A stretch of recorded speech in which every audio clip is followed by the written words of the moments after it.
yeah, we got plenty, so it's not like it's, The rezoning's full. yeah, and that's what we got 4. Who's at home? I'll show it to you when it comes up. Just let her, Okay. I got it wrote down on there. Hey, Ken. Is our copying machine messed up? I got like a bunch of empty sheets in there, which is good because I like to put them by my desk and I can write numbers and stuff down. Yeah. But it was like a whole bunch of just blank sheets. yeah. Okay. Well, you got everything you needed, right? Oh, yeah. I spot checked them. No, Did not check every page. No, I got that one. She's out front. It was having some issues. Our vendor came in and adjusted some another roll one. that needed to be fixed. Yeah, it was like 3 in a row, but it doesn't knock anything out. Good. It's just Yeah, I like know. throwing extra Yep. sheets in there. It was being a little panicky. That's okay, I like it. She's out front, Ken. Freeze. You're not 15 minutes early, you're late. That's right. It's 6 o'clock. She's out. I agree. All right. Where your children are. I think. Ladies and gentlemen, thank you all for being here. This is our regular city council meeting for April the 25th of 2024 at 6 p.m. Meetings are available to watch on our YouTube channel. Search for the City of Bruceville-Eddy and click the subscribe button.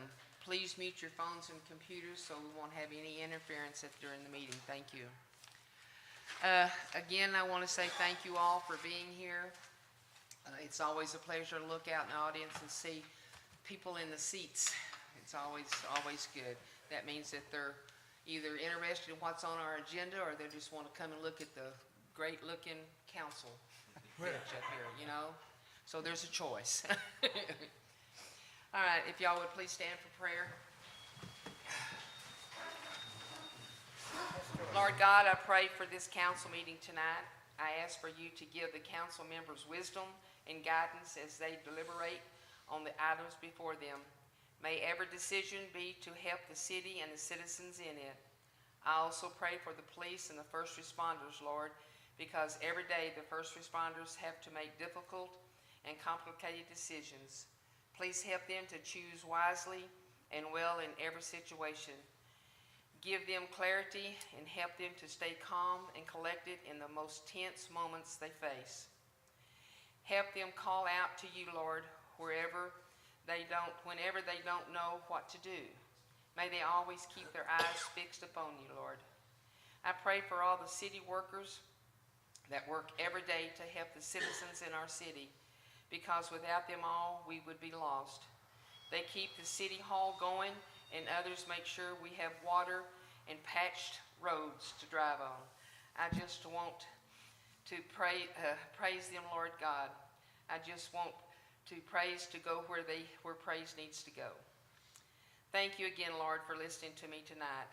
In the precious name of our Lord and Savior, Jesus Christ. Amen. Amen. I pledge allegiance to the flag of the United States of America and to the republic for which it stands, one nation, under God, indivisible, with liberty and justice for all. I honor the Texas flag. I pledge allegiance to thee, Texas, one state, under God, and one indivisible. You may have a seat, please. All right, first of all, I want to thank everybody again for being here. In the back there, we have Jamie. She is our water clerk and takes care of stuff. She's running the computer. And we have Pam, our city secretary, who, trust me, has many hats that she wears.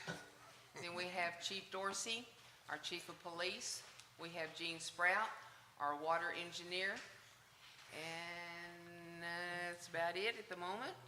And up here, we have, to my right, we have Councilman Griffin, Councilman Prater, Councilwoman McLaughlin.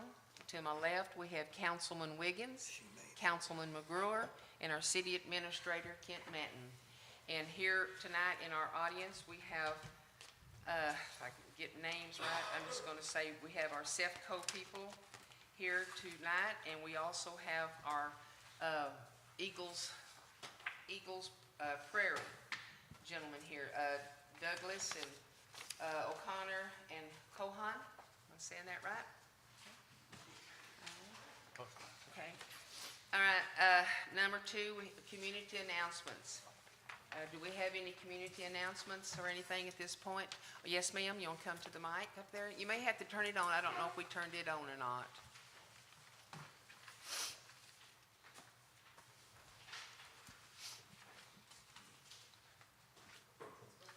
It's supposed to be green, yes, ma'am. There you go. You get it? There we go. If it's not green, there you go. Oh, Is that better? yes, ma'am. Thank you.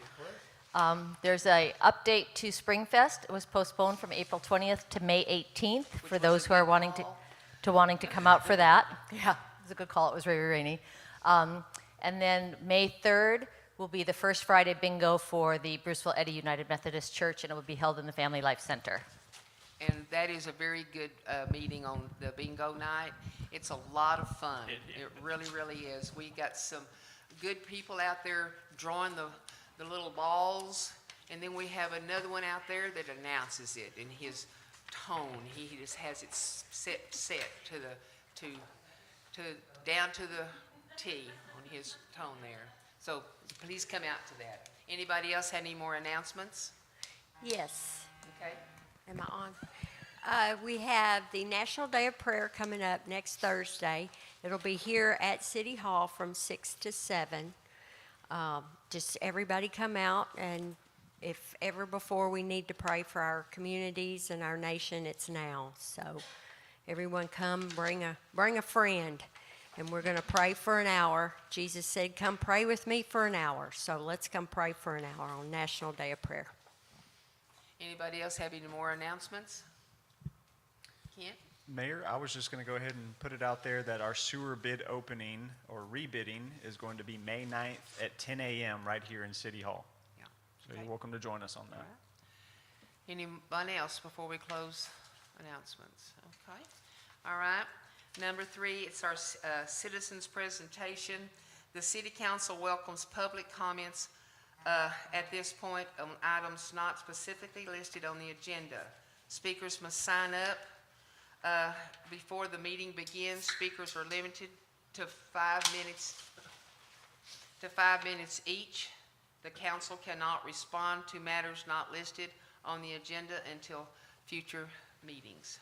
Did we have anyone signed up, Ms. Pam? No. And I have none up here, so moving right along. Okay, it is now 6:07, and the regular meeting is closed, and we're going to have an open public hearing. At 6:07, the public hearing is now open. A public hearing is for zoning changes from single-family dwelling District 1 to single-family dwelling District 3, 901 Eagle Drive, Eddy, Texas, 76524. Okay? Do we have anybody that would like to speak on this? Sir, we'll just open this up to the public for the time Yeah, being, and it's then to the after that, public. we'll move Yeah, on it's to. to the public. We don't talk to them, we don't answer, we don't think. So anybody want to say anything about this? About this? Okay. Yes, ma'am. Get on up there, girl. I just want to state as a citizen of Bruceville-Eddy that I'm opposed to anything less than an SF1. Anyone else? Yes, ma'am. State your name, please. Danielle McGurr, 215 Hungry Hill, and I agree that we should keep things at SF1 and not reduce things to smaller housing sizes. Anyone else have anything else they would like to say? Yes, ma'am. I just want to agree with that. Okay, yes, ma'am. Anyone else?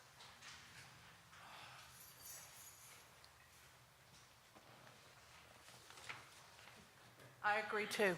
Okay, yes, ma'am. We agree. Thank you. We agree, yes, ma'am. Yes, ma'am.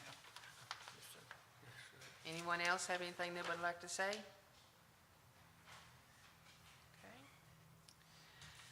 All right. It is now 6:09, and the open public hearing is now closed. And it is now 6:09, and our regular session begins. Number 5, that's where I just got that, so we're going back here. Number 6, zoning changes from single-family dwelling, District 1 to single-family dwelling, District 3, 901 Eagle Drive, Eddy, Texas, 76524. At the request of an agent of the property owner, council to discuss, consider, and possibly take action to approve ordinance 4-25-2024-1, changing the zoning classification of property located at 901 Eagle Drive in Eddy, Texas, 76524, containing a total of 122.46 acres, and further described as being located within the city limits of Bruceville-Eddy and in between Eagle Drive and Old Moody Road from the current designation of single-family dwelling District 1 to single-family dwelling District 3, and amend the official zoning map and comprehensive plan of the city of Bruceville-Eddy, McLennan County, Texas, to rightly reflect said changes. Okay, now we can open it up. Mayor, thank you so much. So this is a request, as stated there, for a zoning change from single-family 1 to single-family 3. Get my words already Sound mixed like up. me. Bear with me here. This is requested by the agent of the owner to rezone this property. So you can see here that the single-family 1, as it's currently positioned, I got it from here, Janie. Thank you so much. Is currently at a 9,000 square foot lot. And I just put some conversions down here for everybody's reference on what that would look like acreage-wise. But the single-family 3 designation on this one would go down to a 5,000 square foot lot. So essentially, this zoning change would allow the property owner to submit a plat for smaller lots. But just because the zoning allows for smaller minimum lot size does not mean that the owner will ultimately plat for that. The reason this developer is seeking single-family 3 is so that they will have the ability to incorporate 50-foot lot frontage, which is allowed by single-family 3, but not allowed by single-family 2 or single-family 1. The developer, and they can certainly speak to this here in a minute, they intend to go with a single-family 2 minimum of 6,000 square foot per lot and kind of have a deeper lot for each home site. So for everybody's reference here, we've got the different lot widths at the frontage of the property. Single-family 3 there, you can see that's, well, barely see, that's 50 feet. And currently we're at single-family 1, which allows for a 70-foot lot frontage. So regardless of the zoning being granted for this property, we really need to make clear that the developer will still have to conform with our subdivision ordinance or request variances for a minimum square foot and lot width. So there are 2 different controlling mechanisms here. You have the zoning ordinance, which controls what can be done with a property, and then you have the subdivision ordinance, which states how a developer must plat a future property. So that one doesn't come into play until we actually receive a plat for a new layout of a property subdivision. So you can see right here in our subdivision ordinance that lots have to have an area of no less than 8,000 square feet and a width of not less than 80 square feet. Now you can see that kind of contradicts those zoning ordinances, but the 2 are independent from one another and can be regulated separately. So here is, again, for everybody, the property map. We have Old Moody here to the northern side, northwestern side, and then down here we have Eagle Drive. Again, this is our current zoning map. We've got general business over here to the left, to the right, and this property here is currently that single-family designation.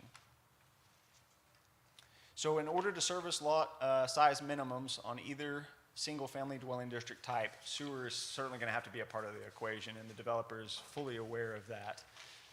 McLennan County or state regulations require a minimum of ½ acre for any on-site sewage facility. So just putting out a couple other concerns to address tonight.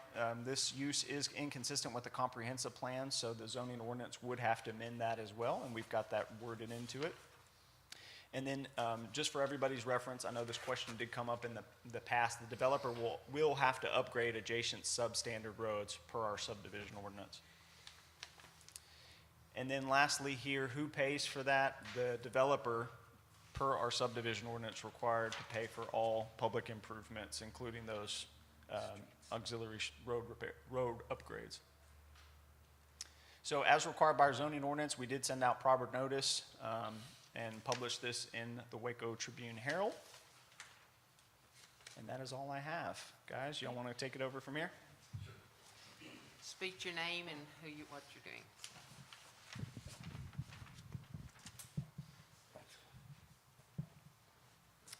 You can raise the mic up or take it off. Aaron, you can throw it in the floor.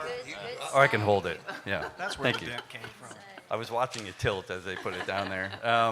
My name is Douglas Rinke, and I'm with WBW Development, so thank you for having me today. As they discussed, we're looking for a zoning change for Eagle Prairie, and I'm going to kind of go over the reasons why and why we're looking at that, and open to questions, obviously. Eagle Prairie and WBW has been around for over 40 years. We've been developing through Central Texas, all the way from Waco down to San Antonio, out to Bryan College Station. The ownership is a 7th generation Texan from the Killeen area. So we know this area very well. We're not here just to come and go. We're a little bit unique. We're a land developer, but we also have our own engineering company and our own construction company to build it. So when you're talking to us, you're talking to somebody that's going to go through all the steps with you and with the city. So we understand what's needed. We understand the larger lots aspects of it. We also understand affordability. And unfortunately, with everything that's going on today, if we could build large lots and people could move into them, my kids or things like that, that would be something we would look at. I could tell you with the larger lots, you're just going to have smaller homes, right? That's what will happen. So that's kind of what does happen there, and we're just going with the market. If our builder said that they wanted the large lots and they would buy them, that's what we do. So we really do take it seriously that we like to build so that our fellow Texans can afford a home. That's really what we do. Location's already been discussed. It's over there right by the schools. I think everybody in here probably knows where that is. One thing we looked at very much is open space to make sure that the community felt open. So putting a park, putting walking trails, making sure that design was in there.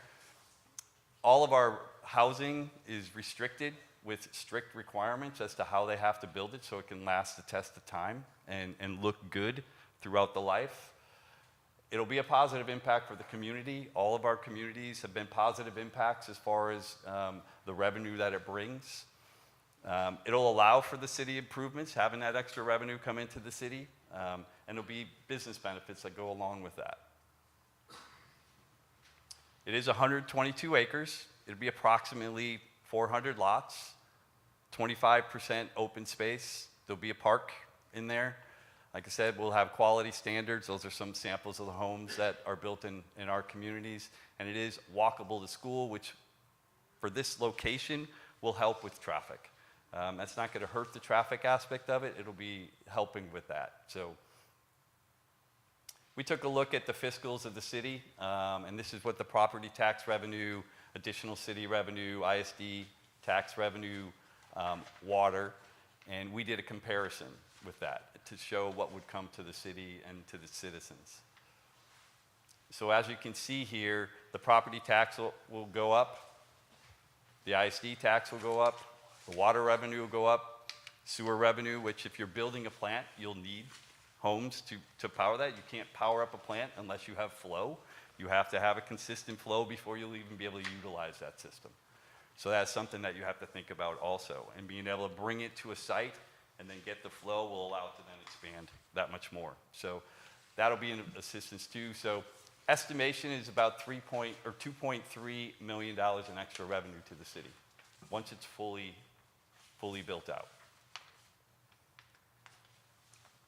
So these were the ones that you just went over. You can see SF1 has a 70-foot at 100-foot, right? So that's 7,000 square feet.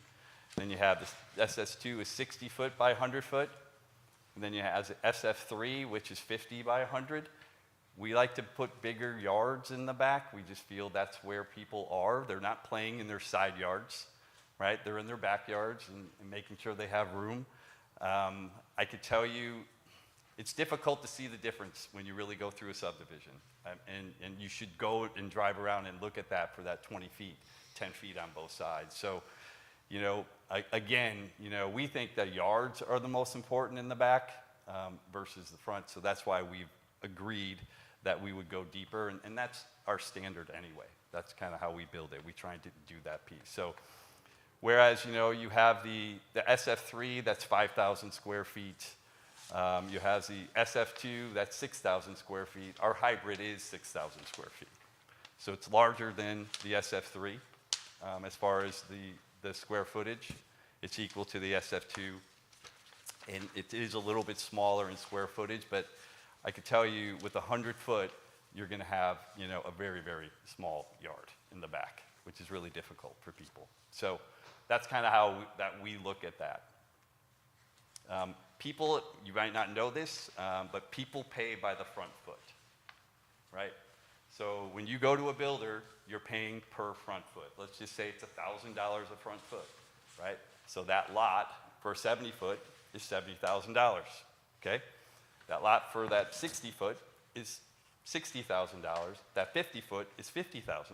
They don't go square footage in the back like that. So when we get paid based on front footage. So we only charge for the 50, we don't charge for that 120 extra deep. And that's just how people can be able to afford a house and have a little bit more yard. So I'm not sure if everybody understands that, but that's what happens. So if you pay more for that lot, you get less of a house to stay within a price point. So that's just how it works in the business. So now, yes, you start getting to half-acre lots and acre lots. They're going to start charging you by those type of things. But in the home business, they charge by front foot. So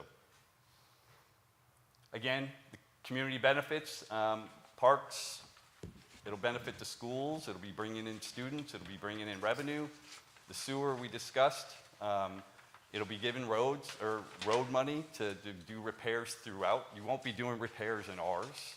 Obviously, it's going to be brand new. Today's standards, right? We're going to have strict standards that we're going to have to deal with. The other thing about a larger lot, the city now has to pay for maintenance of a 70-foot lot versus a 50-foot lot.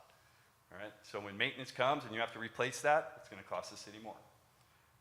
You know, you're getting more revenue because you got people in a house of 50 feet versus 70 feet, so you're going to get, what is that, 1 in 40% more, right, taxes for that 50 foot, the way you do that when you start to put it together. So you also save in sewer repairs, all those different things when it comes up. So there is many, many benefits that you don't quite see, but emergency services, it'll be supplying revenue for that. And then your local businesses, it'll be bringing in revenue for all of them. So you'll have all that sales tax revenue. Again, I understand the larger lots.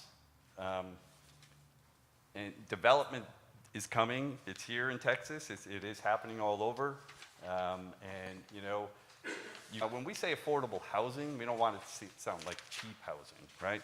We have standards that they have to do some things that we make sure happens. We make sure we have setbacks on side roads that we don't have to do or we lose land. We make sure they put trees in there, right? So you're going to be tree positive. There's no trees there now, right? Except for the park part that we're going to keep for you. So, and people think that, you know, development is tree negative. It's actually, we've got a nice place for people to live and walk around. It is walkable to school. You know, we're going to make sure we put builder standards in there. There's going to be a lot of, will be larger as far as deep. Okay, we have any questions? Mr. Wiggins?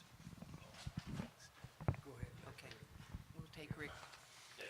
How wide a house do you build on a 50-foot wide lot? 40 on average, I think, but it depends on the builder. Right? They'll have side setbacks. How many square feet are these houses? That'll be on the builders, but I would say we'll put a minimum on them. Of 2,000 square feet? Probably be about 1,800, usually about where they're at. Okay. Thank you. Okay, Mr. Wiggins? Okay, y'all came to us back in October, and just let me read the minutes from that October 12th, 2023 meeting. Minutes say that several people got up and voiced their concerns regarding the zoning change from SF1 to SF3. A lot of citizens agreed that the lots for SF3 are too small. They also had some concerns regarding traffic flow and drainage for Eagle Drive and Old Moody. And you've heard these people again get up and state that. So, I mean, I don't understand why you keep coming back, I guess. But here's the thing too, and as our city administrator showed you, you know, you say 50 feet. If SF1 is a minimum of 9,000 square feet, and in our ordinance, as I'm looking here, it says lots shall have an area not less than 8,000 square feet and a width not less than 80 feet at the front lot line. So I don't know where you're coming up with your numbers at. Well, sir, I can speak to that one a little bit.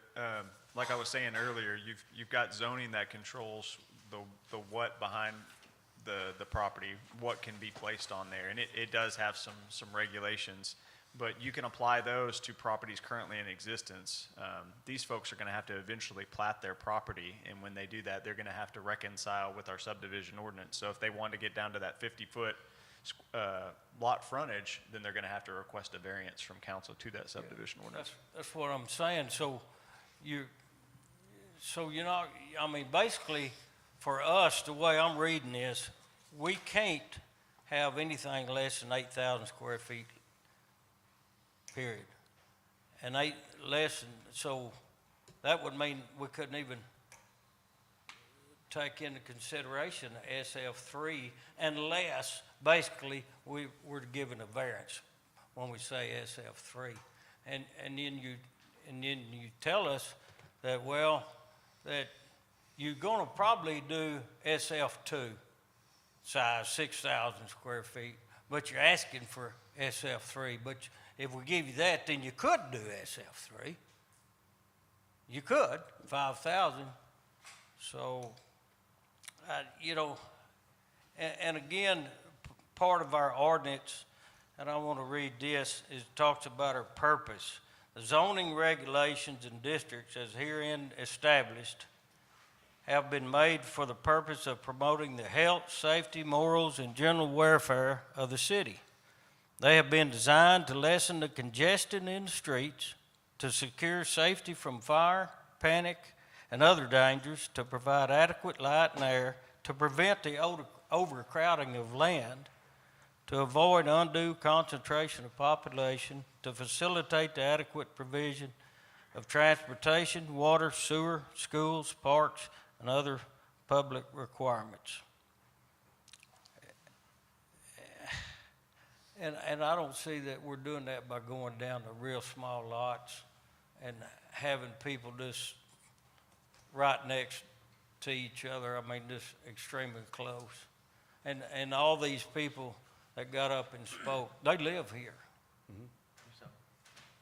And so I'm going to listen to them. And you should. Yes, sir. So I agree with that. Well, I mean, I think there's a few things there, and I'm looking at this zoning here for that. So, I mean, I look at these SF1, and maybe city administrator, you can help me with that. I mean, that's what, 7,000 square feet? Is that correct? Yes. Okay. 9,000. Right. What's that? 9,000. Oh, sorry. Number one. The one SF. The one he has up there is 7,000, but the minimum requirement for SF1 is 9,000, correct? Right. Yeah, and it's 9. It's 8,000. Yes. No, 9,000 Yeah, right here on y'all's for SF1, Right. 9,000. and it's on y'all's paperwork. Yeah. Actually, Yes, thank you. I don't know how the colors aren't popping up, so I apologize. right here, it shows SF1 9,000. 9,000, right, it does. I'm sorry. Right. Yep. And then SF2, 6,000, correct? Yes. Right? So the 50 feet, and I mean, we're okay with going with 120 minimums, right? And that's something that we could agree to. And that would give you the 6,000. So that is not something that, you know, we're saying we're going to do. It's something we're going to do. And we know that's what's needed in today's market. So that is something that we definitely are willing to commit to in any way we need to on that. But I'll speak to that too, that if this zoning is granted tonight, assuming that, then the plat has to still come before council, and you'd still have to get those variances to move forward. So he would have to be true to his word before, Correct. Otherwise y'all would just say no to the variances, if that makes sense. Can Mr. Prater? Yeah, like you said in your presentation, that the people that you talk to that want to buy houses, they tell you what they want, and that's what you have to do. It's the same thing what we're taking here now. Not one of these people want anything less than single-family one. And it's not our vote. I don't know how the rest of them vote, but me, I vote for, if they'd all showed up for it or more for it than against it, I'd have voted for it. But the way I vote is the way the people wants their vote. And I don't think if y'all keep coming back with anything but single-family one, I don't think they're going to change their mind. They have a tendency to show up about this, so they're pretty. It's not as much want, it's affordability. Yes, sir. I understand y'all's in. I think everybody would love a large, huge lot. Yes. Yes, I sir. think everybody in here would love a large lot, so. Yeah. Mr. McGuire? Okay. I've talked to a number of people, because clearly they weren't going to be able to come here tonight. And I don't think I got anybody who was actually in favor of the SF3. Everybody I talked to said, no, it's got to be the 9,000 square foot, because they're afraid of encroaching. They're afraid of cramping in major metropolitan kind of housing where they stack them in a row, and then there's no room really between the two properties. And then I went out and I actually went to Temple and I went to Waco, and I looked for not just your properties, but properties where there were new constructions within the last couple of years. Mm-hmm. Okay, and it's a good thing I didn't get shot, but I was out there measuring lots, the frontages of lots. Okay, and when you look at what it looks like when they've got a 50-foot frontage on their property, it's one step short of an apartment complex. You know, you reach out there and you're touching your neighbor. And so it does look crowded. And I know when I took office here, I said I wanted to maintain growth, but I do not want to lose our rural agricultural identity. And so by doing that, we need to bring the housing in. I understand that. But if we bring it in so close or condensed, then we're losing that rural identity and we're becoming an Austin we're the first step to Austin, Houston, or Dallas. So I want to be the one who slows that growth to a certain pace that we keep some of our own identity. Now, if you look at your map here, this projection here. Yeah, now so you look at the upper right-hand corner there, and you see the distance between the two houses there? Okay, and then you look down below on the lower left-hand corner, the distance between those homes, and that bottom lower one there is taken on the driveway line. You can see the driveway in the lower left-hand corner of the deal. That's how close these homes are going to be. And I don't believe that the people that I'm talking to are interested in having homes that condensed. So that's where I'm at. That's where I'm coming from as far as bringing this in. One more issue is, it sounds like you're counting on the sewer being in. almost consistent or consecutive with your development. And I don't know that we can promise that. You know, we keep plugging along on a sewer system, and we've made leaps and bounds in the last couple of years. But we couldn't promise you you're going to get a sewer system. So now you've got a sewage problem because you're not going to meet city or county standards just for septic systems. Okay, so I'll let you respond to all that stuff I threw at you.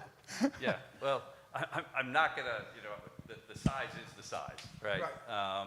And the housing on the sides is the housing on the side. So there's no denying that. But also affordability is important too. And that is a key aspect of what people do in business, right? Affordability is crucial to be able to sell your products, to sell your city, right? And that's, you know, what you're going and, you know, all rural, that can happen too. But, you know, what this does, this doesn't, you know, encompass but a small percentage of your city, right? So it's a very, very, very small percentage that will give you the most bang for your buck, for sure, right? You're not gonna see any more revenue than that compared to what you have to repair. So if you have to do ranchettes and you have to fix that road, and how much revenue are you getting from that ranchette to fix that road, right? If you have to fix these roads, you've got plenty of revenue to fix that, and go fix that ranchette, and go fix that one over here too, right? So if you want growth in your city, you know, that's one of the ways to be able to do that. I'm not saying it's the best way for everybody, and I'm not saying that at all, right? I'm being as honest as I can be on this. So if you want to fix the roads I drove down here, right, that don't look like they've been fixed for a little bit, probably, right, you need some revenue for that. And that's not going to come from big lots where you're going to sell two, three, four houses here and there, okay? So that's a reality. That's just a reality. And if they can't come to here to afford it, they're not going to come here, right? They're going to just move over here, you know, and be up closer to Waco or wherever they're going to be. So that's one. Sewer, I get that, right? Yes, we would be hoping and praying that you guys do get that sewer and it works. To get the sewer operational, you have to have so much flow to make that sewer operational. That would assist with that aspect of it. So it would be an assistant to help with that part of it. And then the revenue that you'll get instantly to putting in all that money into that sewer, right? It starts to come back to the city, right? You got to pay that back somehow. I'm sure there's a loan there that you have to deal with. So there's different aspects there that does help, right? Is it perfect? No, but does it help solve some problems? Absolutely, right? So you got problems you got to solve. You've got things that you want. We all make compromises when we have those two different things. And, you know, this is what we see that could be affordable here and work correctly. This is, you know, unfortunately with high interest rates, high real estate taxes, high cost of living, everything, unfortunately people just have gotten down. I mean, these people are pushing for 35-foot lots everywhere in places and 45-foot lots. And, you know, that's a push that we've been getting. We didn't go there. I mean, we feel that 50 isn't a bad spot when you get a subdivision and you put it in there and you look. You know, if you put a 50 and then you go to 60, you'll have to get your tape measure out, like he said, to check it, because you won't know. You just won't know. You'll have to get out there and get a tape measure and check. And that's, you know, it's a reality. Yes, I'm lucky. I live in a nice big lot, and I have a subdivision right next door. I had to walk that lot to figure out that they had 40-foot lots, right? And they have $700,000, $600,000 homes now. It's in Georgetown, right? It's crazy, right? That's what's happening, unfortunately, out there. So if you want to be able to bring in the sewer, you want to be able to get revenue, you want to repair roads, fix infrastructure, draw in, you know, good city workers and things like that, revenue's key. And we could help do that, for sure. And work with it to make sure it is a good-looking community with open space, walking parks, right? You know, we're trying to be able to do all the things we can to make that something that you guys would like. that's why we did all those things. Do we have any more questions? Okay, Mr. Wiggins? Go ahead. I'm gonna make a motion. Oh, okay. Okay. Yeah, one more. Okay. Just a couple of quick things I was going to point out. First one is we got around 400 lots that we're going to be building. So I know density is always a concern with the smaller lots. That's always one of the first things that comes up. But when you take the 400 divided by 122 acres, it's around 13,000 square feet per lot in the subdivision. So the density is actually going to be less than your SF1. Even if you take out the roads in there, we're going to be around 11,000 square feet per lot. And that's the density we're going to be at. The reason we're asking for the SF3 and the 50-foot is we're trying to accommodate what the builders are telling us the market is. And we're also looking at what the city wants, the larger lots, the less dense. So when we came to you before, back in October of last year, it was, very clearly stated to us, this is what we need. We need less density in this neighborhood. So we went back and we took over 25% of the property, put it back into open space to try and help with that density and bring it above SF1, but still try and accommodate what the builders are telling us that people want. So we tried, when we went back, to look at the city, what the citizens had said, and also what the builders are saying. So ultimately, that's what we came up with. So the density will be just a little bit, actually less than SF1 when you look at the property by whole. Let me just make a statement real fast. There's 8 people that got up and said that they'll stand for nothing less than SF1. I'm not a smart man, but I'd be getting their names. And if you could change the mind of 5 of these, or 4, make it half and half, maybe, I'd be willing to vote for it. If you can make it 5, I'd be willing to vote for it. But you're going to have to change their minds. We're just doing what they want. And you don't have to change our minds. You have to change their minds. And we'll do what they want. That's why I tried to tell y'all last time that y'all need to get with the community and change their mind. But they pretty much said what they want. I don't know how else to put it. All right, Mr. Wiggins? Okay. I'd like to make a motion that we deny ordinance 4-25-2024-1, changing the zoning from a SF1 to SF3. I'll second. Mr. Prater seconds. Okay. All in favor? Unanimous, okay. All right, moving right along. Okay, instead of yes, sir? Oh, okay, all right. We are gonna do, number 17 next, the preliminary plat CEFCO.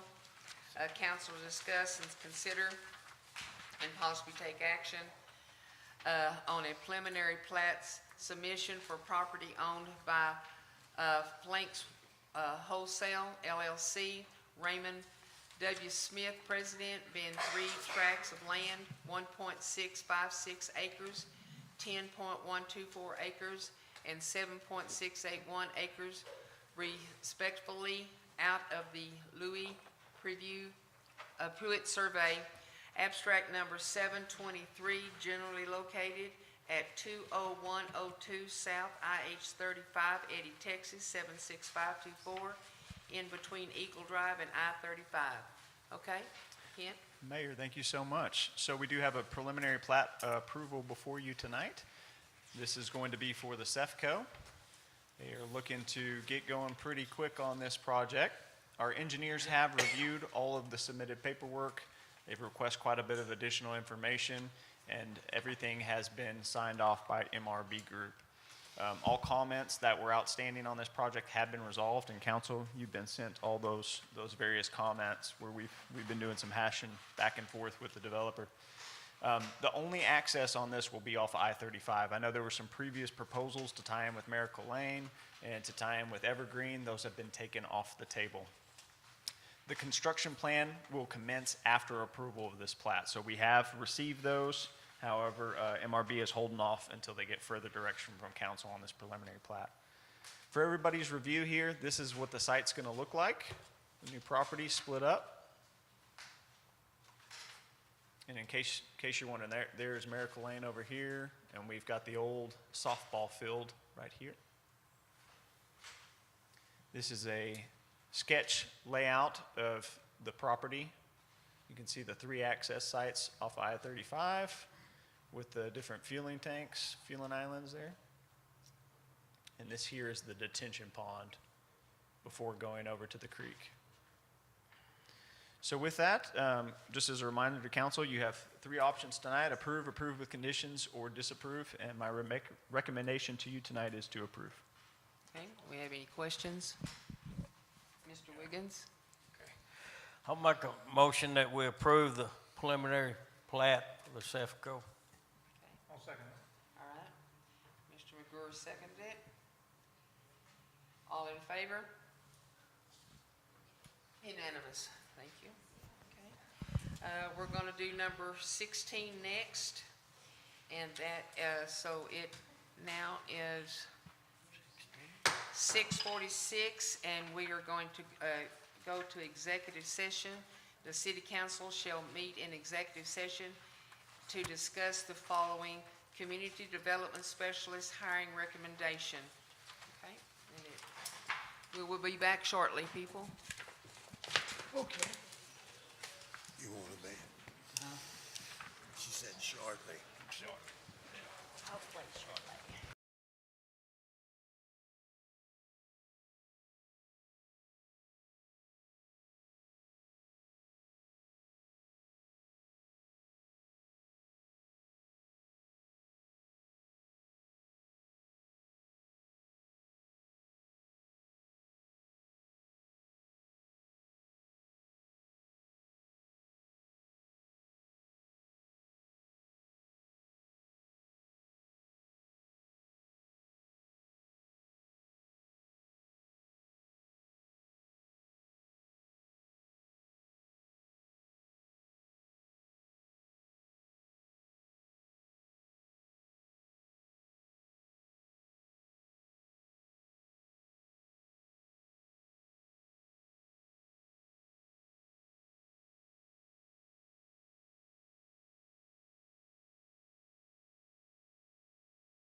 All right, it is now 7:43 and our executive session is closed. It is now 7:43 and our regular session is now open.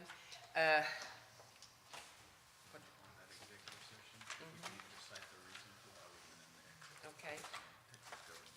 Okay, just start right there. The Texas Government Code Section 551.074, Personal Matters, discussion regarding the appointment, employment, evaluation, and reassessment, duties, discipline, or dismissal of a public official or employee, or to hear a complaint or charge against an officer or employee, Community Development Specialist, Texas Government Code, and ANN 551.074. Okay? I know. All right. You gonna make a motion? So somebody want to make a motion? Okay, Mr. Wiggins? Okay, I'll move that we hire Mr. Walter Nelson as a community development specialist at the hourly rate we discussed in executive session. Okay. Second. Mr. McGriffin. Mr. McGriffin. Mr. Man Griffin. You're close. Okay, all in favor? Unanimous, thank you. Number 7, Police Chief Report, Chief Michael Dorsey. Thank you, Mayor. Good evening, Mayor, Council, and to all our citizens, thank you for being here, in person and online. I'd like to start out with our March 2024 Police Department report. For the month of March, we had 120 calls for service, reports to include arrest, offense, and incident, 17, criminal offense arrest, 12, crash reports, 16, citations and warnings total, 253, 149 citations, 104 warnings. Some of our other activities for the month, 190 security checks, school zone enforcement activities were 13, neighborhood patrol 38, directed traffic enforcement 49. Then I also have our call type report breakdown and our citation and warning breakdown in y'all's packet. Also, for the month of March, I have our school resource officers report. Calls for services 4, security checks 78, citations and warnings 2, citations 0 warnings. And the month of March was cut a little short for the school. That was March 11th through March 27th.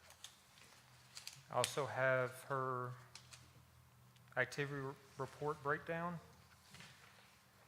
Then also, I'd like to share with y'all our city ordinance enforcement report. So total cases of 56, 19 cases that were compliant, 13 non-compliant, 15 that requested more time. Total of 9 citations were issued.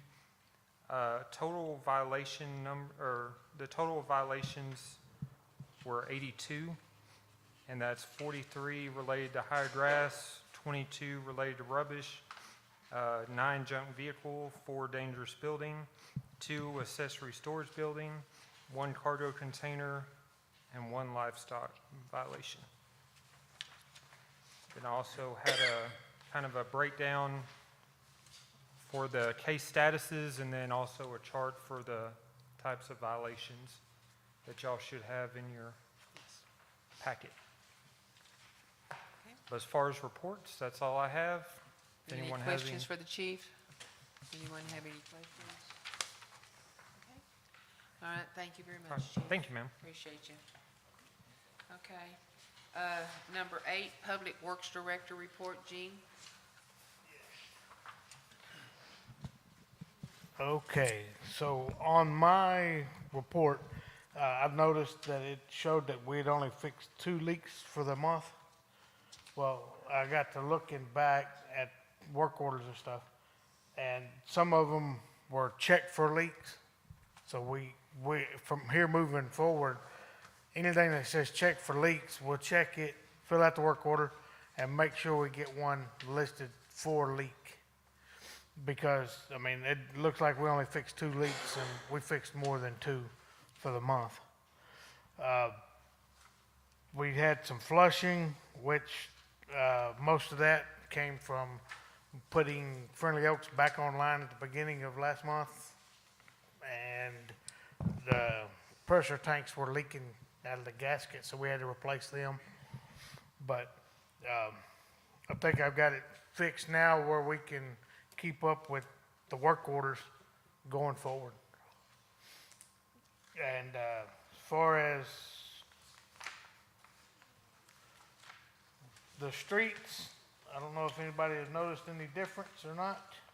I mean, we're trying to make a impact, and I think Calvin and Richard have been, moving along pretty good, getting used to that truck.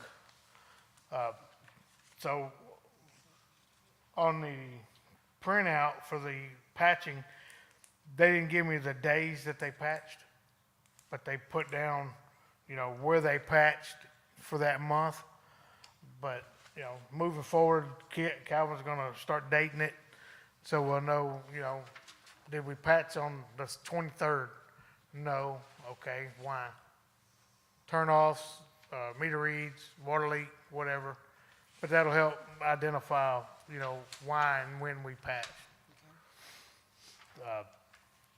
That's about it, except I need some help and with the wells and the pumps and stuff like that, but we'll get to that later on down the line. We're maintaining. Anybody got any questions for me? Mr. Wiggins? I did notice that on our water loss, Gene, last month, it went up about a little over 5.5% increase from last month. Right. And the actual loss come up to over 992,000. Boy, it sounds like a lot. Right. And I've dealt with this from day one. It's showing that we had a loss of 8 million gallons of water in a month. If I'm losing that much water, somebody's gonna know that they've got low pressure or their tank is overflowing nonstop. So, whenever we get a leak, we jump on it, especially if it's a big leak. Somebody called me right now and said, yeah, I got a water leak in my yard and it's a 2-inch, everybody's got water pressure. I'm not gonna make the guys go out there. It's gonna take me longer to get out there to get everybody to fix it than it would to fix it. But now if it's a 4 or 6 or an 8, yeah, we're gonna get on it right then. But, it'll be the next morning when I fix it, unless it's a bigger leak. But, with 8 million gallons, I mean, Well, I don't know. I mean, it's not, I'm hoping Water Company of America can help us pinpoint something like that. I don't know. I don't want to say it's something in the, the software in the system or what. I don't know.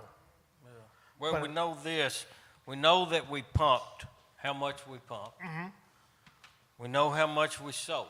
Right. So basically, that's the difference. Mm-hmm.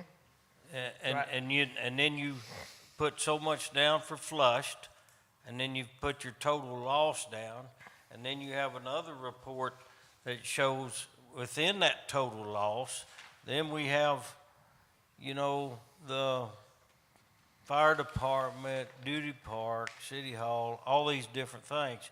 So you subtract that amount, and it's still from that 8 million, and it still comes up to nearly 6 million. Right. Yeah, So, I mean, I don't know. but I don't know where that's a lot of water. Right, exactly. Yeah. and I Exactly. just- And me and Johnny's been dealing with that, for a while.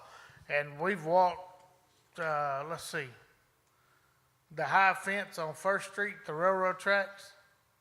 We've walked that creek all the way back out to Old Bruceville Lane, checking for water leaks, you know, a year and a half or so ago. We don't have a water line that runs through there, but we walked it. And then we walked from there back over to Bruce Street in the creek.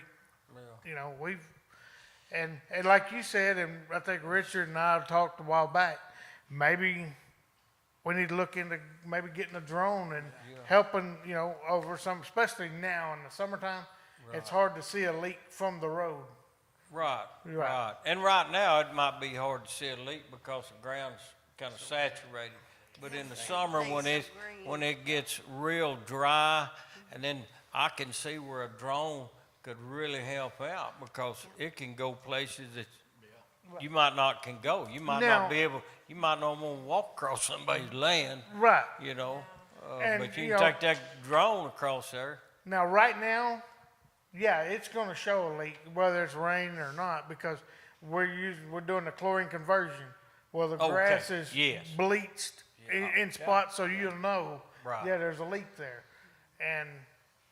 But you know, anything would help. I just picked up a brand new drone. I got a brand new one if you want to try it out on it. Just see how it works. Well, we need to bring it up here and fly it before we wreck it. But I mean, I've said, I mean, because it's either that or we're going to go buy a mule or a gator or something to be able to ride down the roads and get a closer look in the counties and stuff where you know the small lines are. The bigger lines, unless you're off of Old Bethany, they're pretty much close to the road. Yeah, out there by Green Family Camp, you could really use a drone. Yes, sir. Do you know that TCEQ actually has drone services? Have you ever contacted them? I'm not calling them if I ain't got to. So Who has it? do you mind coming up to the microphone real quick, Portia? Who has them? So TCEQ actually has drone services that they will do. I don't know if it cost a city something. I would have to call. I am a good friend with somebody that works at TCEQ that's actually what he does is fly the drone all day. I can ask him, but It never hurts to ask. yeah, that's up to y'all though. I know we don't want to call TCEQ, so.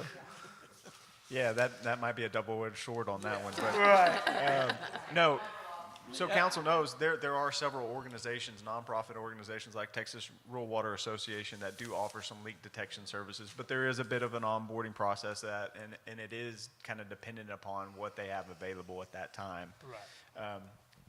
Just a quick update, Water Company of America, we finally got them onboarded. There was some issues to work through on the technology, but they now have access to our encode software. They're going to start pulling and manipulating the data to see if some of this unaccounted for water is truly just unaccounted for in our system. Are we losing that over our 65 square miles that we have? Or is it a billing issue that we've missed and that we just need to properly get somebody's account adjusted Right. for that too? And, you know, we're not perfect, I can tell you that. But, you know, I spent some time out there with Moody talking to them the other day, and they've got the same meters put in about a year after us. And everything, their first month or two, seemed like their water loss is way down. Now it's back up to about where we are. I don't know how big their system is or anything, but, you know, I don't know. I mean, we jump on them as soon as we hear about them. So, I mean, that's all I can do. Anybody else has any more questions? All right, I guess not, Gene. Thank you, sir. All right. Everything y'all do. Thank you. Thank you, Gene. Okay, the engineer's report, Kent? Yes, Mayor, I will answer any questions that council or the community has about the engineering report from MRB. Got none? I don't think anybody has any questions. Doesn't look like it. All right, city administrator's report. Uh-oh, we got one. We see somebody raising an arm out there. You weren't fast enough. Not you, Earlier, word was said that the sewer system was going to go out for bid again next month. May 9th. Going out for bid. Is that the first time it's gone out for bid? Second. This will be the second time. So the first time it went out we didn't have enough responses. And the first time we went out for bid, okay, it covered everything that they told us that we had to, the rooftops that we had to use, okay? So this will be the first time it's going out for bid for a smaller section for the first phase. Okay, all right, thank you. Okay? Yes, sir. All right, Kent? Mayor, council, citizens, thank you so much. I'm pleased to be able to provide this city administrator's report to you. First and foremost, there we go. I'll kind of bring up some of the dashboards. I always kind of forget to touch base on this one. Give you something to look at while I'm doing all my yakking. 115 Hungry Hill Road. So this property is up for auction through Renee Bates, and just the only highlight on that one is that we do have a current bidder, so it does look like we will have a sale go through. Expected to wrap that up on the 30th is when the auction ends, and then a closing date is scheduled tentatively for May 3rd to execute all the contract documents. April the 9th, we had a significant storm and flood. We'll talk a little bit more about some of the damage that we had to our public works facility, but I think everybody in the community definitely saw the amount of water that came in over a short period of time. Good news, bad news. Bad news, first, we did have one house flood. It was along 3rd Street. But the good news is that for the amount of rain that we got, and our engineers are estimating that we received about a 20 to 25 year flood, that the culverts in our system held up okay. We have some areas that definitely need to be addressed, some culverts that need to be replaced, so I'll be making some recommendations to council to budget for that next year, and then we'll be working with Gene and our staff to do some grading and cleaning here over the next couple months.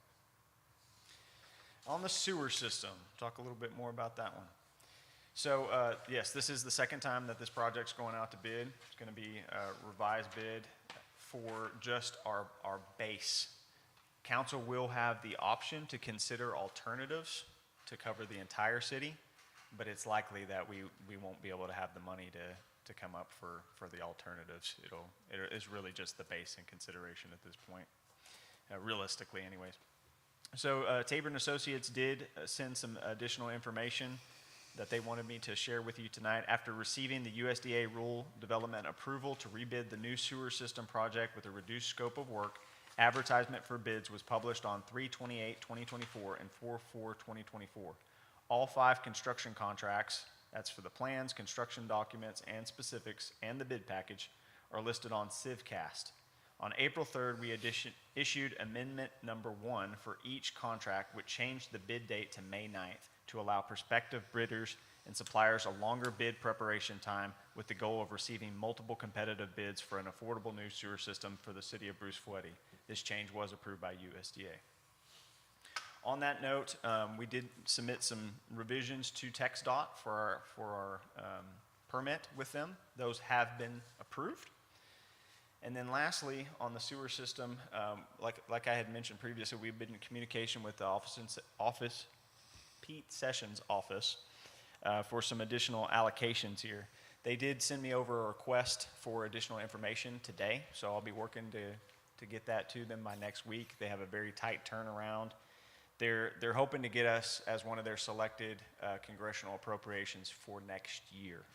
It's quite the process.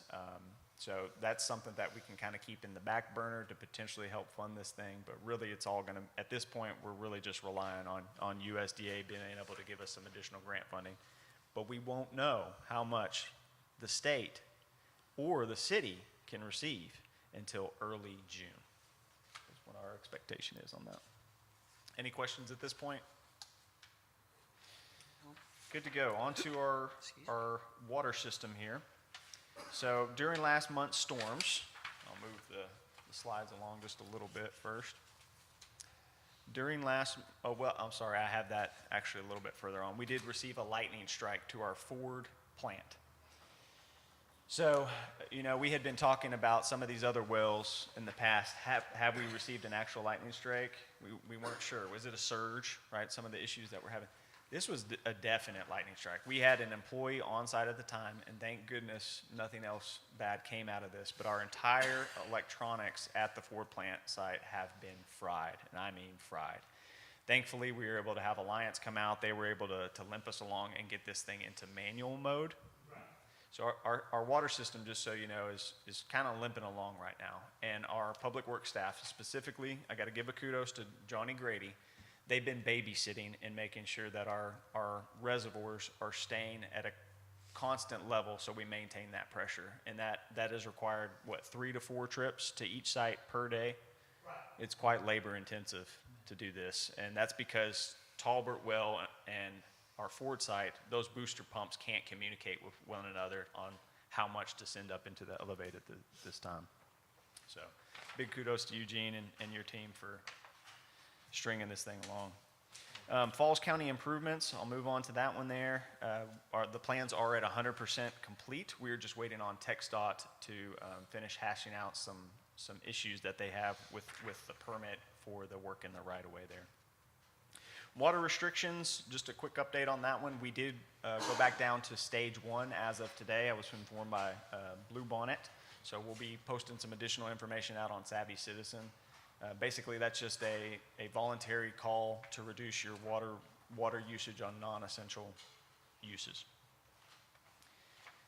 And then, let's see here, we've got the New Falls County water well. We did have some discussions with the property owners on that one, had some discrepancies on where the actual well site was to be located, got that ironed out with our engineers, and I'll be creating a term sheet that's going to go to the property owners for further consideration. AMPSS. So last year we did apply for an asset management program for small systems funding opportunity via Texas Water Development Board. I was informed that we were not selected this go round on that one. On a good note though, we did just get word that our community development block grant that we submitted for the water line replacement in between 3rd and 4th Street was selected as a recipient this coming funding cycle. So the way they're advertising it to us right now is we are a potential recipient. They have some additional questions for us, and we've already submitted that information, but it looks very promising that we'll be moving forward with that project. So I'll give y'all some more information as I receive it. And with that, I just wanted to touch base on some of the progress that we've had here, money-wise and then people-wise. First off, our sales tax revenue for this past month, you'll see it was a huge jump, probably the biggest we've ever seen. Now this is trailing, this is a couple months and at least the last quarter behind. So I'm not exactly sure what caused that huge spike, but it's definitely going to be a bode to our budget. And then over here you can see that we're pretty much on track with all of our departments. We're about that 50% rate for our expenditures. However, you'll see maintenance there is at 69%. That's because we bought a huge Durapatcher that jumped that. Otherwise, they'd be pretty much right in line with it. Some of the progress photos over the month. There's that Durapatcher at work, getting some of these roads back up to speed. We have a Pine Street overhaul currently underway. They're building up that base 12 inches, so that's going to take a little bit of time for them to do that.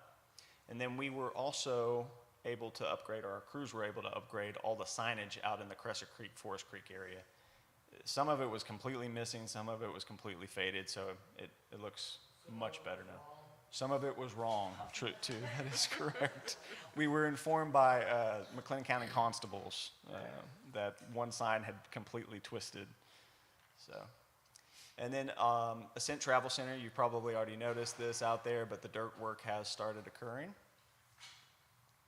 And then lastly, we were all able to experience some delicious food out at the Bethany Church fundraiser. We actually hit up all the fundraisers. Yes, we did. So we hit UMC's. We had lots of food that day. Yes, it was a taste of Eddy that day. Then we received, myself and Laura got the honor of receiving the Municipal Traffic Safety Initiative Award down in San Antonio. So thanks again, Danielle, for all your hard efforts on that. And then if you weren't aware, Eagles Landing is now selling alcohol. So the mayor and I had the honor of The very first one. receiving the first beer. We took a few sips and then headed out. We toasted and took a sip and said thank you. Yep. I don't think I'd pass that picture around. No? Okay. Well, I was kind of I excited. put that about it. one in the desk. Okay, all right. Noted. There it goes. It's gone forever. It's gone. Or is it? Or is it? Okay. And with that, that's all I had. I'll answer any questions that you might have. I have. Mr. Wiggins. Oh, yes. I'd like to say that I think, unless I missed it, I believe he skipped something. And Kent got, there was a scholarship that he put in for, and he got chosen for that scholarship. Over the next 2 years, he'll be attending hybrid classes through Texas State University Round Rock in pursuit of the Certified Public Manager designation. So that was, I think, yeah. Congratulations. Thank you. Honored. Appreciate it. That's an honor for him and an honor for us to have him. Yes, thank you. Thank you. Yeah. Thank you. All right, okay, moving right along. We are going to do number 11, and it's the consent agenda. All items listed on the consent agenda will be considered by the city council and will be enacted on by one motion. There will be no separate discussions of these items unless a council member or a member of the public so request. A, approval of the minutes. B, financial for March of 2024, which is the sewer fund account and the sewer, both of those, one general. And then C, interlocal cooperation purchasing agreement for rock material. And D, request to attend conferences. Do we have anybody that wants to pull anything? Or do we accept it? Okay, Mr. Wiggins? Okay, I'll make a motion to accept the consent agenda. I'll second. Okay, Joyce. All right, all in favor? Unanimous. Thank you, gentlemen, ladies. Okay, number 12. Vehicle purchase. Chief Michael Dorsey, council to discuss, consider, and possibly take action on a vehicle purchase, including optional safety upgrades from the used inventory with Chicago Asian Motors using money in the FY 2023-2024 budget IRS asset forfeiture account, replacing unit deemed a total loss. Chief, do you have something on that? Thank you, ma'am. Fix this mic. So I know council's aware, but for the public, we did have a vehicle involved in a pursuit back on April 7th. And unfortunately, the vehicle didn't have a good day. It ended up crashing out, and the insurance deemed it a total, just based on the pictures. They didn't even come out and look at it. But the officer driving it, Officer Irwin, she did get injured. She did break her humerus bone in her left arm, and she had to undergo surgery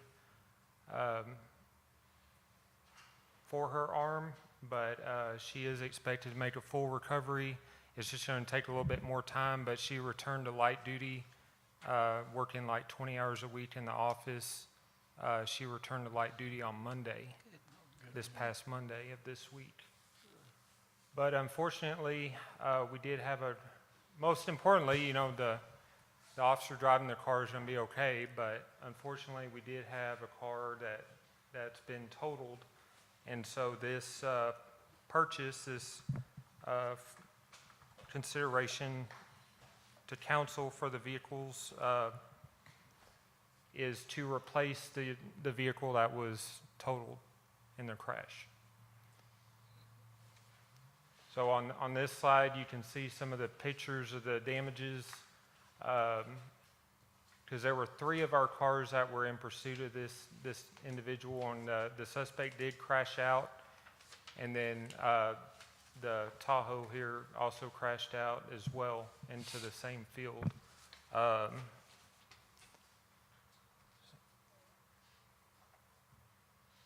before council tonight, there are 3 different vehicles. 2 are from Chicago Motors, and then 1 from Asia Motors. Asia Motors, it is my understanding they're like a sister company to Chicago Motors. They're all based out of Illinois, and we have done business with Chicago Motors before. We've purchased a 2019 Tahoe from them back in December of 22. So there are all 3 cars before council tonight are all Ford Explorers, are all 2020 year model. They're all 3 all-wheel drive. The 2 from Chicago Motors are about 1,000 miles apart in mileage, and then the 1 from Asia Motors has about 10,000 more miles than the other 2. And it's about $2,000 more, even though it has more miles on it. I did talk to Chicago Motors today. They said both of the cars that they have in inventory are still available. They both still have remaining powertrain warranty, 100,000 mile or 5-year powertrain. So the 5-year mark's going to be up in September of 25, so roughly a year and a half left of powertrain warranty. And then the dealership also offers a 30-day, 100,000-mile warranty from the time of sale. But they both tell me that both the vehicles are in really good shape. They're low miles, plus they're also low engine hours. So the first one has 26,625 miles for $29,995. It's a 1-owner vehicle, no reported accidents.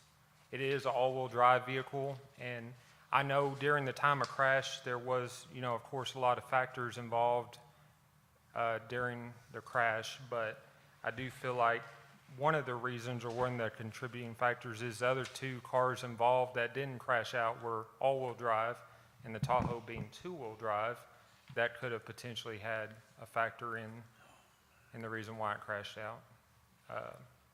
So I just feel like replacing that car with an all-wheel drive vehicle would be a smart choice. The second car from Chicago Motors, it's also a 2020. It has 27,012 miles on it. 1 owner, no accidents, for $29,995. And then the third vehicle from Asia Motors, 2020 Explorer, all-wheel drive, 37,000 miles. 1 owner, no reported accidents, for $31,795. There would still require some upfitting even when we did the vehicle, but we're going to reuse as much of the equipment from the Tahoe as we can, and a lot of the lights and things can be reused. And then I also included a quote from Dana Safety for the ballistic glass and door panels, which we've gotten installed in 5 of our other vehicles. That quote has gone up a little bit since our original purchases for the other 5 vehicles. It's gone up about $2,000. That's just been their increase since last time, basically. Yes, sir. Did that one that we totaled out, did it have the glass in it? It did. It did? Any way to reuse that? Or? We can reuse it. Just can't go in. It can only go in the same body style as, so it has to go in a Tahoe, the same body style as the one that wrecked out. Yeah. So whenever we got that 2019 Tahoe, since we had 5 of our 7 vehicles upfitted with it, I had the ballistic glass pulled out of one of our other Tahoes and moved into the 2019 since it's newer. And the older Tahoe that we moved it out of is being driven by our school resource officer. So my thought on that would be none of the ballistic glass or door armor was damaged in this crash. Yeah. So my plan with that was to pull all of that out of that vehicle, move it back into that other Tahoe. Yeah. So that way she'll have it, because she also is on patrol for about 3 months as well. Yes. So we would still be able to reuse it and we'd have a use for it. We would just have to purchase that equipment for the new car as well. And I was thinking the money that we're getting from insurance for the vehicle would cover the cost of the ballistic. And then we were aiming for buying another vehicle anyways in this next fiscal year. So, I mean, this is making it, we're replacing a vehicle versus, it's kind of putting us a step backwards, but we still have another vehicle that we're using as a spare. It's not being driven every day. It's a 2014. That's the one I was going to replace this next fiscal year. But since it's not being driven every day, we can wait another year or two before we replace it. It's not a big deal because it has about 110,000 miles on it. So. Okay, Mr. Wiggins, do you have a question? Okay, Yes, sir. Chief, on the vehicle that was damaged. Yes, sir. Did we choose to take the total amount? I mean, that option, I don't remember the email, option 1 or whatever. Option 1.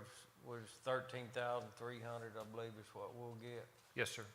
Okay, so we'll be able to apply that amount toward this vehicle. Yes, sir. Now, on these vehicles, on the Chicago Motors one, Yes, sir. both of them show to have an open recall. Okay. And that has some concern there.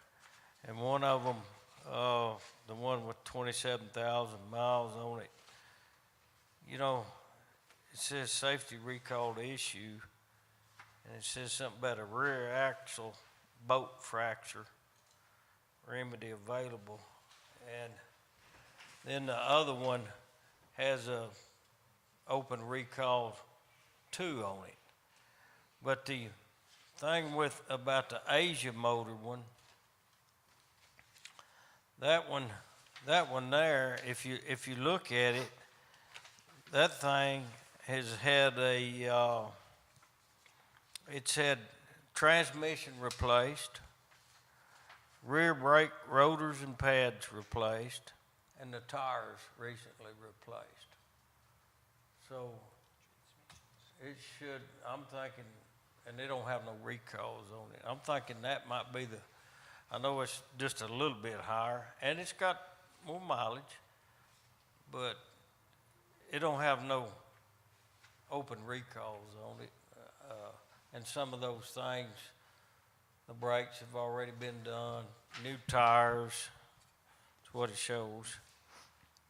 I'm thinking that would be, and the transmission replaced. Didn't we have a vehicle recently that we had to replace the transmission in Yes, it? sir. Yeah. I'm That just was pretty surprised costly. because it's low, even for that car, it's low miles, getting a transmission replaced. Yes, I know. So. Yeah. What was the cost? So it ought to have a good transmission, I guess is my point.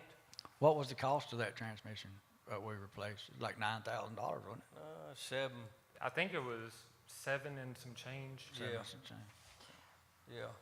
So out of these 3, my pick would be for the Asia Motors, for those reasons. And then too, on the safety equipment, I don't understand that, where you got that driver door angle armor. Angel armor, yes, sir. Yes, sir. Yes, sir. It's 2 of those for the same, is that? One should be for the driver door, one should be for the passenger, because it's ballistic armor panels that go in, because it has the Well, glass. both of them say driver door. If you Okay. look at that, and that's what I thought, well. Yeah, it may, Maybe not something I'm not it understanding. may be a typo, but it should Both be. of them have got driver door and the same exact charge. Yes, sir. You see that? But it should, I see that, yes, sir. But it should be one for the driver door, one for the passenger's door. Okay. So you'll make a note of that to Yes, sir. I just think make it's sure. a typo on their part. Okay, Yes, sir. okay. But the cost should stay the same? Yes, sir. Yes, sir. Okay, that's all I have about those vehicles. Okay. That's my thoughts. I mean, it's completely up to council. I mean, that I just wanted to bring before y'all several different options for y'all to consider. Okay. Yes, ma'am. What is the difference in the price of this 32,000, we'll call it, versus a 2024, 4 years newer with full warranty and everything? What would be the price difference? About double. Probably about double. Oh, okay. Probably about double. And I don't even know, I didn't even look at the availability on new ones, but it could be potentially a year or more out if they don't have anything. I don't know if there's anything in stock, to be honest with you. Okay. Any other questions? You're welcome, ma'am. And what funds are you gonna use for this? What funds are you going to be using? Chief, if you'll go to the next slide, we should have an update for everybody on that one. Oops, and I added an extra image on that one, my bad.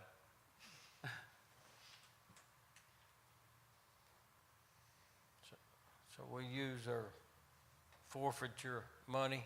Yes, sir. Okay. Well, I mean, I'm okay with making a motion to, I think the Asia Motors vehicle and then the Dana Supply equipment that's listed here. All right. I'll second. And Mr. Prater seconded it? Seconded it, I'll get that in a minute. All in favor? Unanimous. Okay, Chief? Thank y'all. You're welcome, sir. Thank you, Chief. Number Thank you, sir. 13, water sales to construction companies. Council discuss, consider, and possibly take action regarding the sale of portable water to construction companies. Okay? Mayor, council, this was a request. We were getting some questions from some of our citizens about some of our water sale practices, so wanted to get this on the agenda for your discussion and review. At the point of contention is a construction meter that we have approved through agreement as a customer for a large solar project located right here, County Road 460 in Falls County. You can see the blue line here. It's located a little bit outside of our CCN, but this is going to be called the Blevins Solar Project. So Mortison is currently the company that is utilizing all the water. You might have seen some of their rental trucks over at the old KCN TV site. They've been drawing water from a temporary construction meter we have over there. They are currently up to date on their billing. They have submitted the $1,000 deposit required for temporary construction meters per our ordinance. The last water usage in the last cycle that we had was 851,000 gallons. So they are using quite a bit, but that's been spread out over about a month or so. They do have a executed water agreement on file, and this user is subject to the same water rates as all of our other customers. I have inquired of Mortison. I actually ran into them the other day down in Troy. They're using this water for concrete stabilization. So right now they're packing all of the land to make sure that it's at a proper density before they pour any concrete. They are using some for dust control, but I've been told that that is per their TCEQ construction parameters to meet the air quality standards. So the timeline on this project, they're looking to continue concrete stabilization till about August 2024, and then the solar panel installation is going to take about 2 years after that. These are our current water rates. So you can see it's a tiered structure. The more you use, the more you pay. They are currently at a base rate of $291 per month plus any usage that they have. And I can, as you saw, they definitely max that out.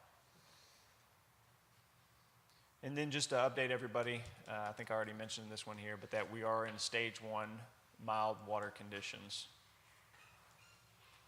Mild water shortage conditions, that is. You can see here that Lake Belton has gradually risen up. It's currently at 75, 76%, and that drought in our area is starting to slowly pull back. Thank the Lord on that one. Okay, and with that, I'll leave it up to council to discuss. Any questions? Yeah, we just told the citizens that we're gonna have to cut them back on water, didn't we? That wasn't that in your engineer report? I mean, your. Didn't No, we sir. just go to a different stage? We went down. Oh, we So, went, okay, yeah, less okay. restrictive. Okay, good deal. Less yeah. Mr. Williams? Yeah, I think that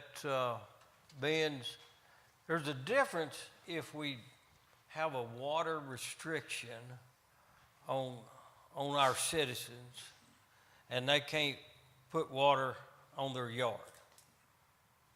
Then we're still letting these people get water, and they're putting water for concrete, dirt for dirt.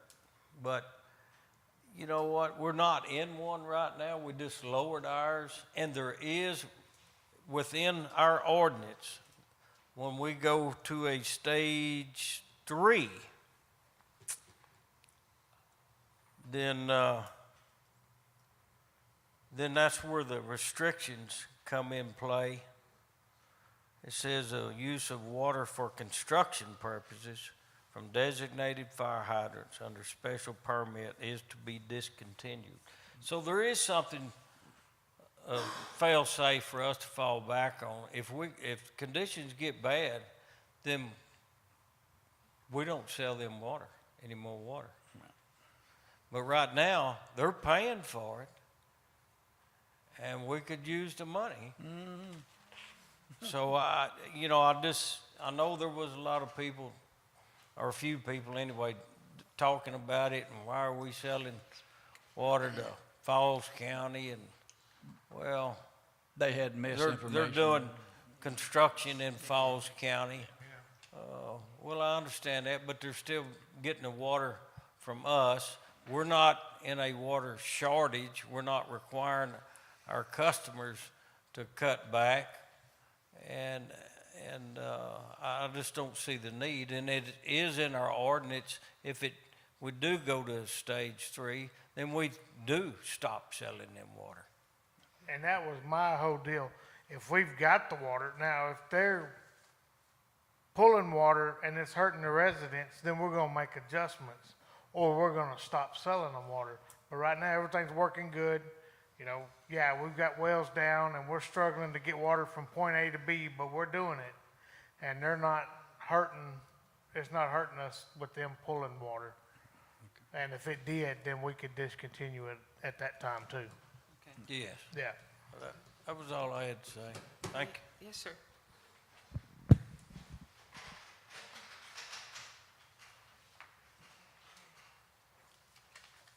Are we in stage 1 because of the wells being down? Or is it because of shortage of water, we've drought situations before? The drought situation.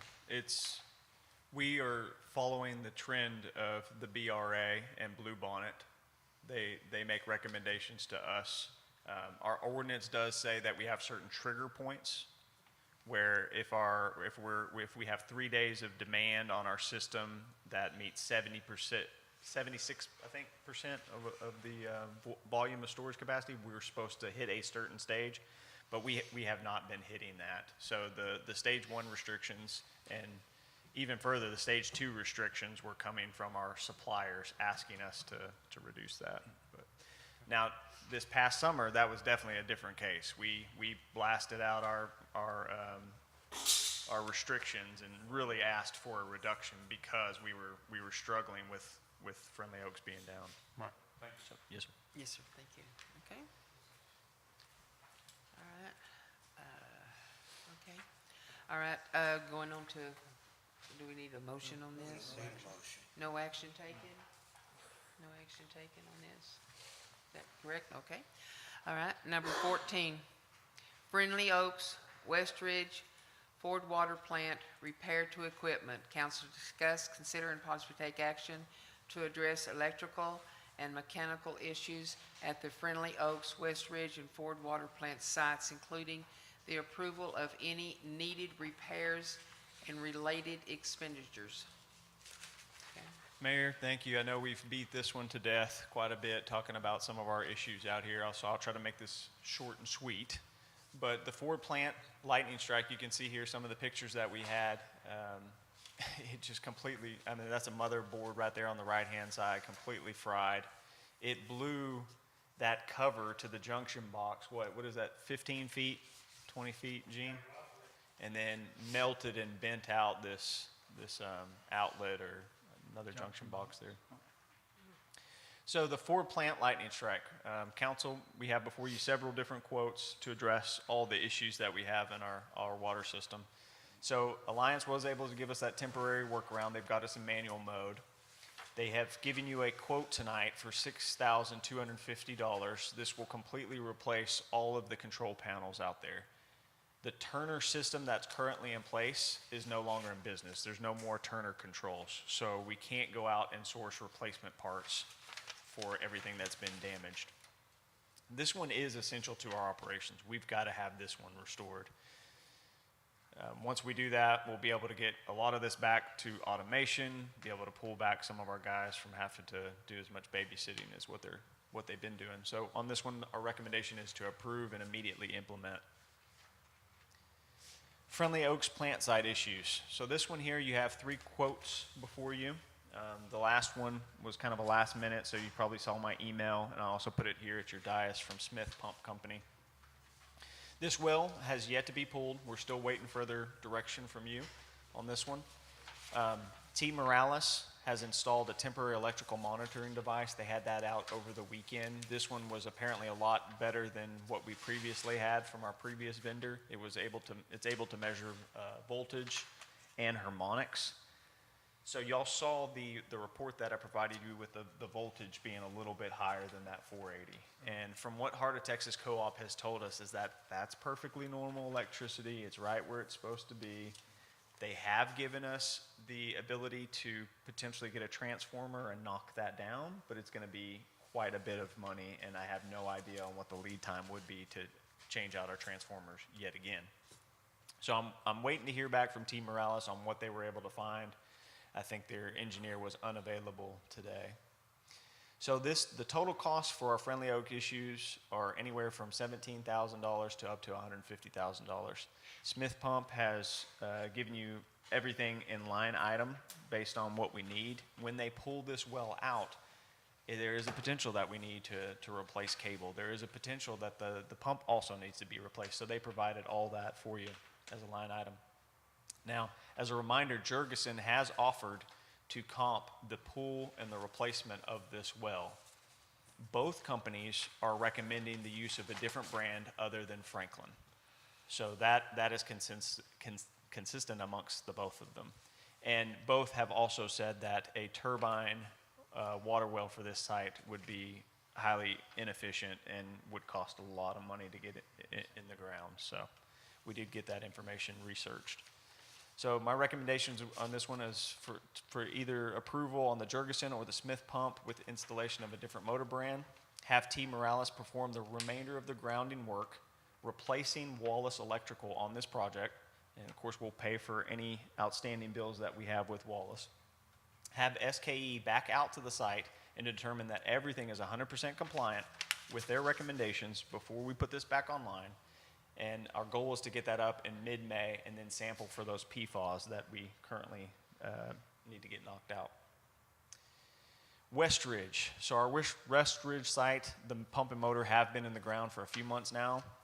To date, we have not had an electrical engineer out to this site. We've been constantly prioritizing Friendly Oaks, and to bring somebody else in on another project and get additional information, it would have been too convoluted for them to keep. I mean, everything straight with what's going on.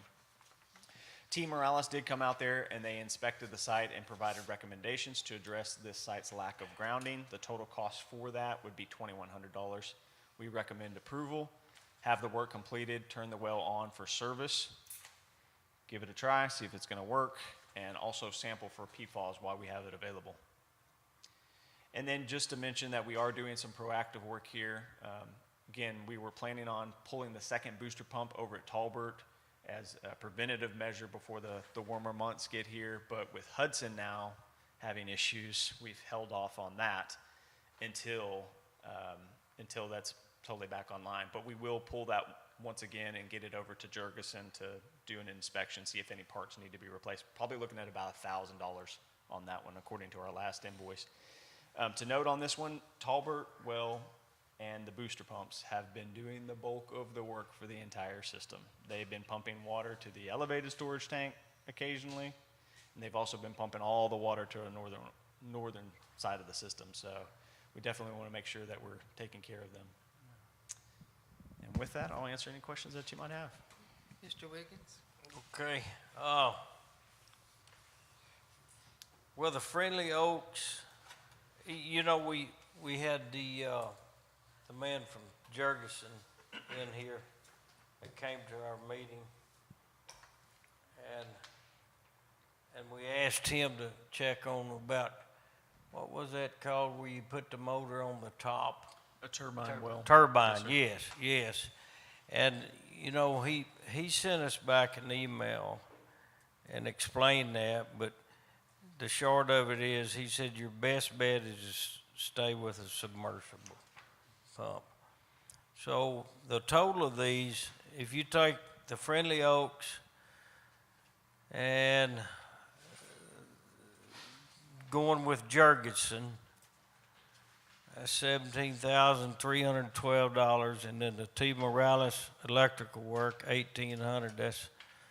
And then you go to the West Ridge plant, T. Morales, that's $2,100, and the Ford plant, Alliance, that's $6,250. So that comes out to $27,462. And sir, I will just note, we have not received a quote yet for T. Morales to do the grounding work at Friendly Oaks. So that cost is still to be determined. Okay, and also on that note, I would like to make a point here that we do not turn that Friendly Oaks well on until our electrical engineer says everything is 100%.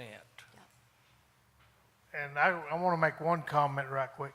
So we still got one motor at Franklin warranty, and I'll reach out to Chris with Jurgensen tomorrow, see if he's heard anything as far as the warranty for that previous motor. You know, if they're going to warranty it, we should get a credit from them. And then when they pull this one, and there's no obvious marks from a lightning strike, and they send it in, hopefully we'll get a credit on that one also. But I'll reach out to them, because it's been 6-8 months and we still haven't heard back.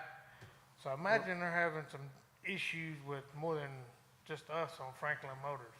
Well, why haven't we, that's too long. Though we should be hearing something. 6 or 8 months, and we ain't heard nothing, they ain't called us. And I reached out to him. I mean, when are we up next? When are we in line here? Right, and I don't know where the line is with Franklin and how many they've got to warranty.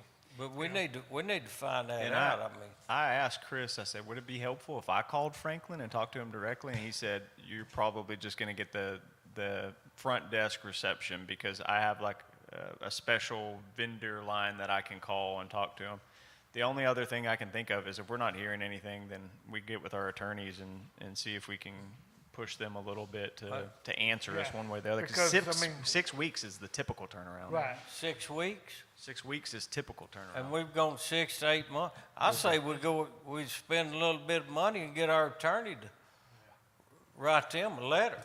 I mean, because that would pay for. I mean, how long we're going to go before we decide to do that? Right. I think we need to do that now. Anyway, I'll make a motion that. We got one more. Oh, I'm Okay, I'll make a motion to approve, all these amounts that we just discussed here for the Friendly Oaks, West Ridge, and Ford plant. I'll second. Okay, all in favor? Unanimous? Okay, yes, sir. Okay, my comment is, we're dealing with Heart of Texas Co-op on this electrical issue with these two well sites, correct? Heart of Texas. It's not Encore.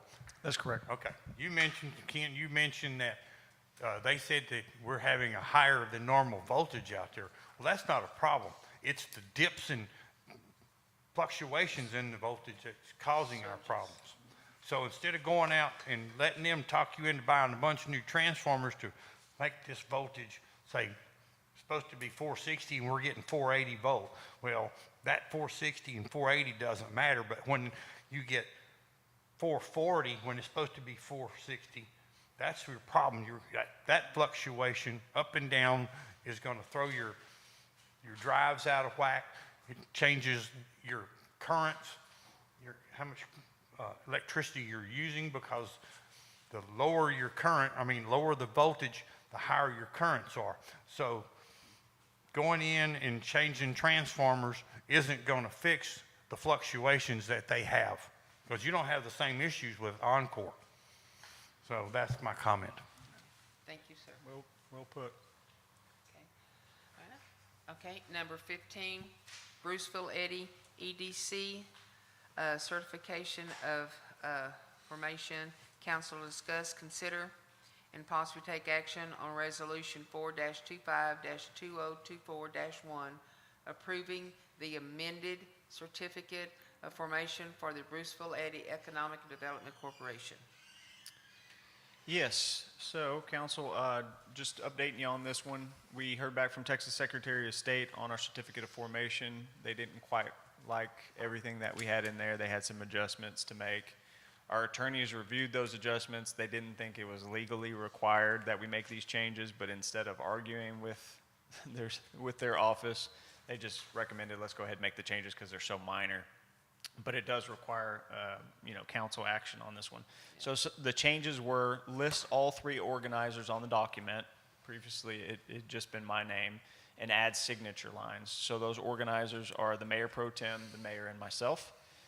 Remove the city administrator's successors as registered agents. Apparently, only one name can be on there, so that's me for this time being. Now, it can be changed in the future, should I not be with you any longer.